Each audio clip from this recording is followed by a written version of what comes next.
Hello बच्चों, कैसे हो आप। उम्मीद है आप ठीक होंगे और आपकी बोर्ड परीक्षा की तैयारी भी बहुत अच्छी चल रही होगी।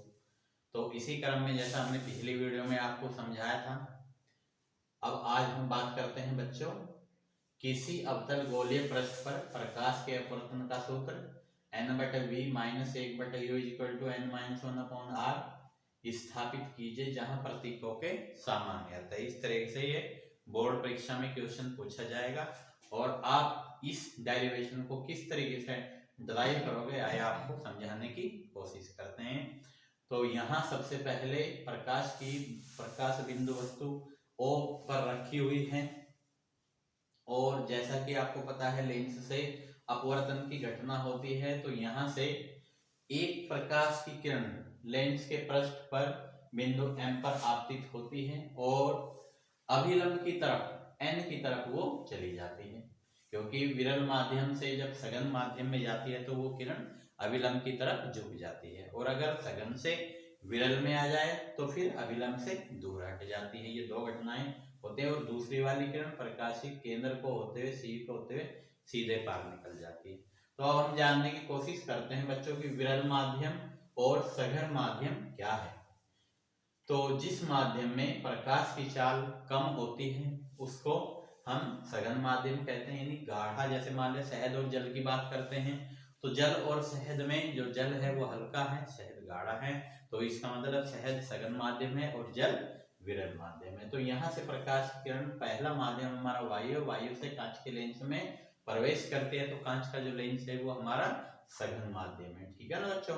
तो यहाँ से वो सीधी पार निकल जाती है, अभिलंब की तरफ ये झुकते चली जाती है और दूसरी प्रकाशिक केंद्रमक होते हुए आगे निकल जाती है। तो हमें लगता है कि आगे जाकर तो कहीं पे भी कोई संभावना ही नहीं लग रही है कि कहाँ पे ये दोनों किरणें आपस में मिलेंगी। तो हम ऐसा आभास करते हैं कि ये प्रकाश की किरण जब हम इसको पीछे हटाकर इसकी डायरेक्शन में देखते हैं और इधर से जो C से जाती है वो C को वापिस आते हुए यहाँ पे दोनों मिलती हुई प्रतीत होती है। ऐसा आभास से लगता है कि ये यहाँ पे मिलती हुई प्रतीत होती है। तो हम ये कह सकते हैं बच्चों कि इसके द्वारा जो बना हुआ प्रतिबिंब है वो आभासी प्रतिबिंब है, क्योंकि रियलिटी में नहीं मिलती है। समझ गए ना बच्चों। तो कैसा प्रतिबिंब बन रहा है यहाँ पे, आभासी प्रतिबिंब। तो इसी क्रम में जो P से लेके दर्पण के ध्रुव लेंस के ध्रुव से लेके वक्रता केंद्र C तक की दूरी होती है वो R कहलाती है। बाईं तरफ आई है तो -R लेंगे, प्रतिबिंब I पे बना है, इमेज बनी है, तो P से लेके और I तक की डिस्टेंस V होगी और वो भी लेफ्ट साइड पे बाईं तरफ है, तो बच्चों उसको भी हम ऋणात्मक लेंगे। और बिंदु वस्तु हमारी O पर रखी हुई है, ठीक है ना, तो P से लेके O तक की जो दूरी होगी वो भी ऋणात्मक होंगी। क्यों? क्योंकि ये भी बाईं तरफ आई हुई है। अब इसी क्रम में आगे बढ़ते हुए त्रिभुज OMC में देखते हैं, मैथमेटिक्स रूल लगाते हैं बच्चों।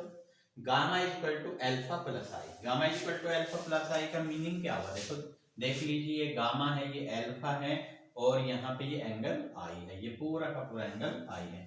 इसको एक डायग्राम के माध्यम से आपको समझाने की कोशिश करते हैं। सपोज कीजिए ये गामा है यहाँ और ये वाला आई है और ये यहाँ पे अल्फा है।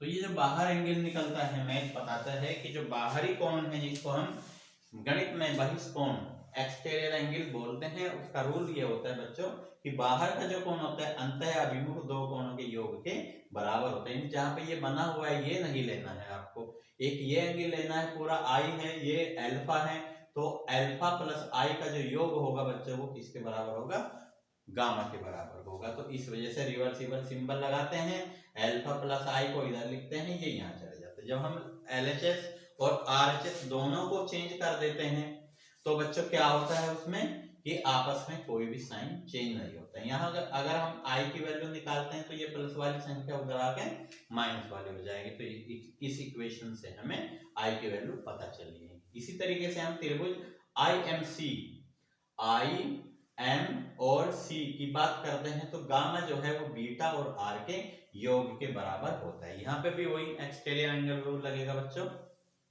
कि जो बाहर का एंगल है यहाँ पे अब R आ चुका है और ये बीटा है, ये बीटा है, तो इसका मीनिंग क्या हुआ, gamma equal to beta plus R। और अब रिवर्सिबल दबा देते हैं, बीटा प्लस R इधर आ जाएगा, गामा इधर चला जाएगा। ठीक है ना। तो अगर हम स्मॉल आर की वैल्यू निकालेंगे तो ये प्लस वाला इधर आएगा तो माइनस हो जाएगा।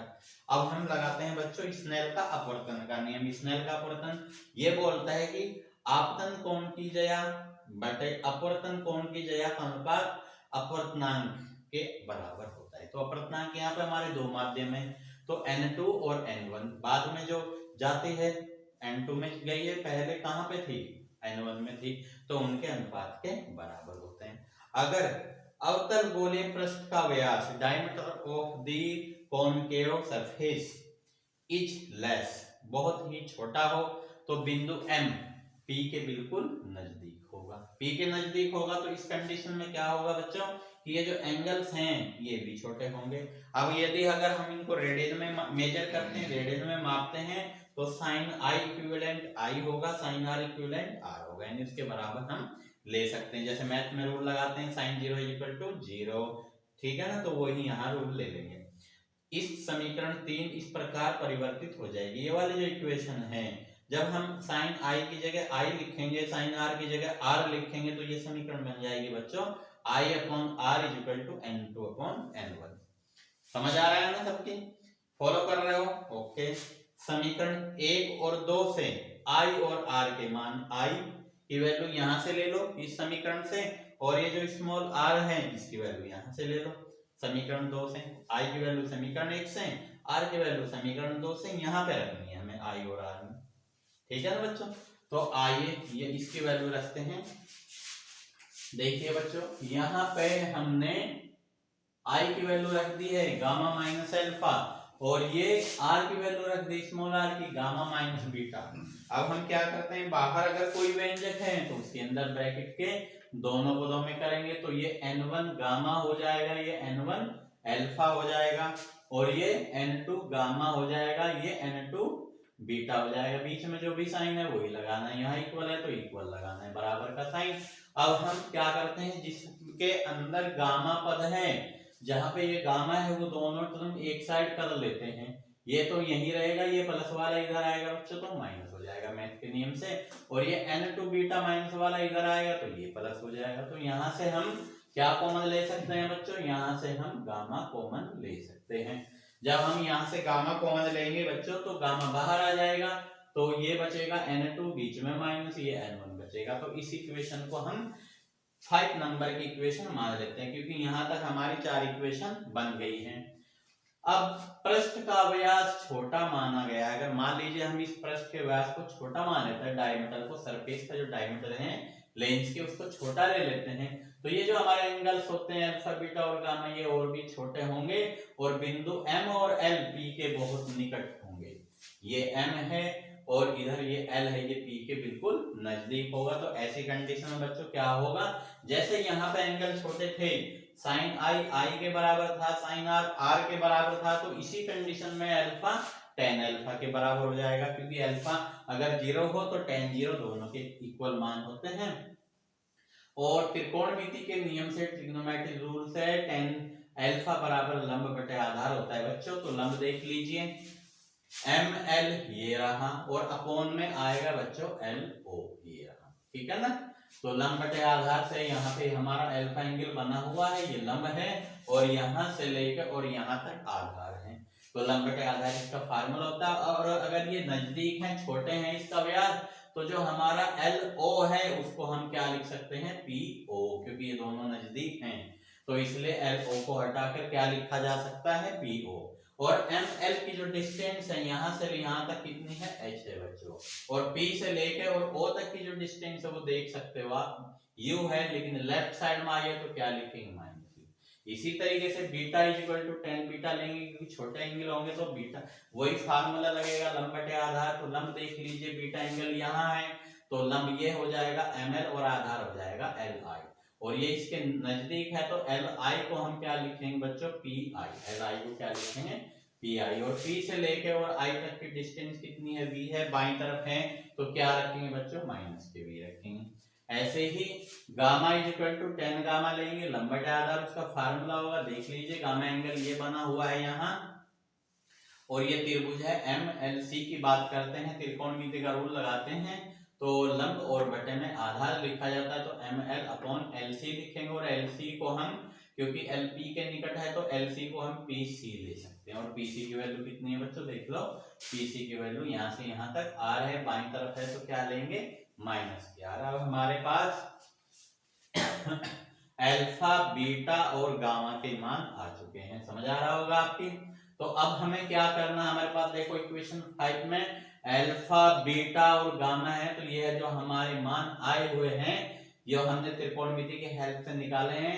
इन त्रिभुजों के माध्यम से, समकोण त्रिभुजों के माध्यम से वो हम इस समीकरण नंबर 5 में रख देते हैं, यूज कर लेते हैं। बीटा की वैल्यू ये रख दो h upon minus V, alpha की वैल्यू ये रख दीजिए h अपॉन माइनस यू, और गामा की वैल्यू ये रख दीजिए h अपॉन माइनस आर। तो क्या करते हैं बच्चों, माइनस एच कॉमन ले लेते हैं।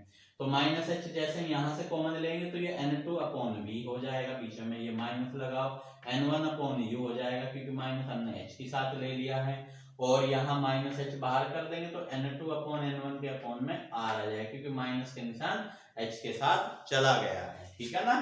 अब हम क्या करते हैं, ये माइनस एच इधर गुणनफल में है, ये भी गुणनफल में है, तो इससे इसको कैंसिल कर देते हैं। फिर क्या हुआ, N2 upon V minus N1 upon U is equal to N2 minus N1 upon R. यदि n सघन माध्यम का विरल माध्यम के सापेक्ष अपवर्तनांक है तो N2 बटे N1 दो माध्यमों का अपवर्तनांक इसके बराबर ले सकते हैं n के।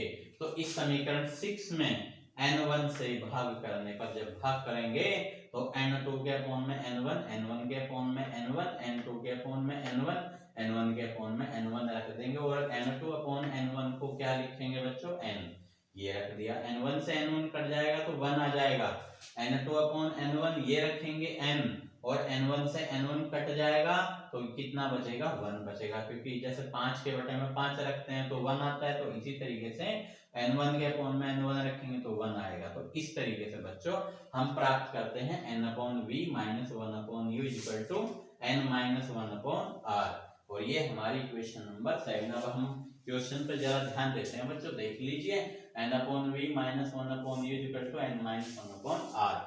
तो हम लास्ट में अपना आंसर देने के लिए, ताकि एग्जामिनर हमसे प्रभावित हो और वो हमें अच्छे से अच्छे दे, तो एक लाइन और बढ़ा देते हैं, यही अवतल गोलीय पृष्ठ पर प्रकाश के अपवर्तन का सूत्र है।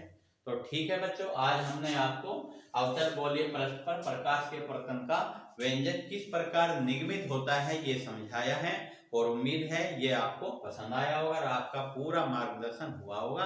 तो शुभकामना के साथ आपकी बोर्ड परीक्षा की तैयारी अच्छी हो, और ये क्वेश्चन आपका अच्छे से अच्छा अटेम्प्ट हो जाए और आप एग्जाम में इसको कर सकें। तो इसी तरीके से हमने ये आपको समझाने की कोशिश की है। शुभ रात्रि, ओके, थैंक यू।